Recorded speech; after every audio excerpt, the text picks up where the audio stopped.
भारत में आतंकी घटनाओं को अंजाम देने वाले लश्कर-ए-तैयबा का मोस्ट वांटेड आतंकी अबू कताल को पाकिस्तान में मार दिया गया है। जानकारी के मुताबिक अबू कताल की जान अनजान हमलावरों ने ले ली। कहा जाता है कि अबू कताल आतंकी हाफिज सईद का करीबी था। वो मुंबई आतंकी हमले में मास्टरमाइंड हाफिज सईद का राइट हैंड बताया जाता है, जिसने उसे खुरैता लॉन्च पैड का कमांडर बनाया हुआ था। खबर यह भी है कि पाकिस्तान के कब्जे वाले कश्मीर में मौजूद झेलम जिले के दीना इलाके में अज्ञात हमलावरों ने अबू कताल को गोलियों से भून दिया। चलिए आपको बता दें कि कौन था अबू कताल सिंधी। तो नमस्कार, मैं हूं आपके साथ दिव्यांश वर्मा और आप देख रहे हैं वन इंडिया हिंदी।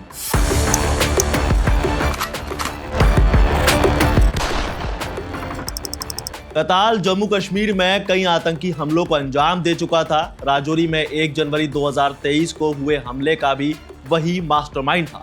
इसके अलावा पिछले साल 9 जून को जम्मू कश्मीर के रियासी जिले में शिवखौरी मंदिर से लौट रहे तीर्थयात्रियों की बस पर उसने हमला किया था। उसमें भी उसका नाम था।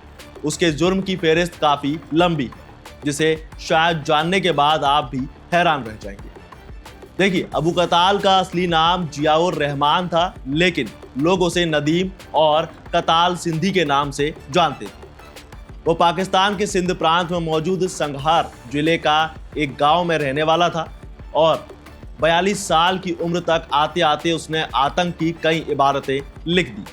इसके बाद लश्कर-ए-तैयबा ने उसे जम्मू कश्मीर के पूंछ राजौरी इलाके में आतंक फैलाने की जिम्मेदारी दे दी। अब अबू कताल के आतंक का नेटवर्क पाकिस्तान से लेकर कश्मीर तक फैला हुआ था। वो लश्कर के आतंकियों का मेन हैंडलर था और पूंछ और राजौरी इलाके में हमलों की साजिशें रचता रहता था। पाकिस्तान के कब्जे वाले कश्मीर में वो खुरैता लॉन्च पैड का इंचार्ज भी था और वहीं से भारत में घुसपैठ और हमलों की योजना भी बनाता था।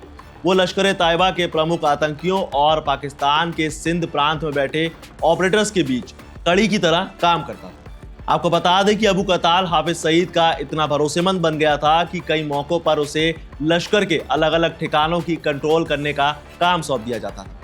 उसका नेटवर्क पूंछ और राजौरी में ओवरग्राउंड वर्कर्स के जरिए काफी मजबूत था। साल 2000 की शुरुआत में उसने जम्मू में घुसपैठ की थी और 2005 में वापस पाकिस्तान भाग गया था। उसकी भूमिका कई भीषण आतंकी घटनाओं में उजागर हो चुकी थी और राष्ट्रीय जांच एजेंसी यानी NIA ने उसके खिलाफ UAPA यानी अनलॉफुल एक्टिविटीज प्रिवेंशन एक्ट और दूसरी धाराओं के तहत चार्जशीट दाखिल की थी।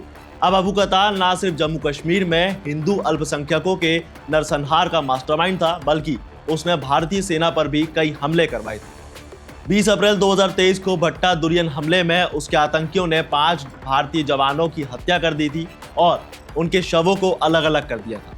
इसके अलावा 5 मई 2023 को कंडी इलाके में 9 पैरा स्पेशल फोर्सेस के जवानों पर हमले में भी वही शामिल था। इस जघन्य हमले में जवानों की हत्या के बाद उनके शवों के साथ बुरा हाल कर दिया गया।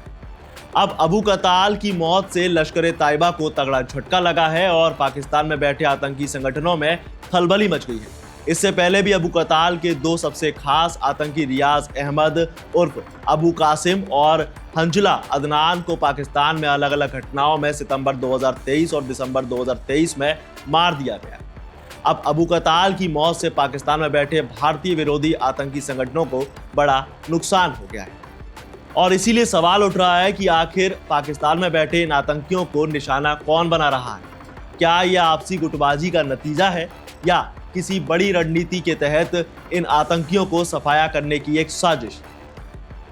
अब अबू कताल की मौत के बाद इस पर कई तरह की अटकलें लगाई जा रही है, लेकिन इतना साफ है कि भारत के लिए खतरा बना ये खूंखार आतंकी अब इतिहास बन चुका है। खैर, अभी ये देखना बाकी है कि और किसे और कितने आतंकी इसी तरह से ढेर किए जाते हैं। फिलहाल के लिए इस खबर में बस इतना ही। आपकी इसके बारे में क्या राय है हमें कमेंट सेक्शन में जरूर बताएं। साथ ही वीडियो को लाइक से जरूर करें और ऐसी तमाम अपडेट्स के लिए बने रहिए वन इंडिया हिंदी के साथ।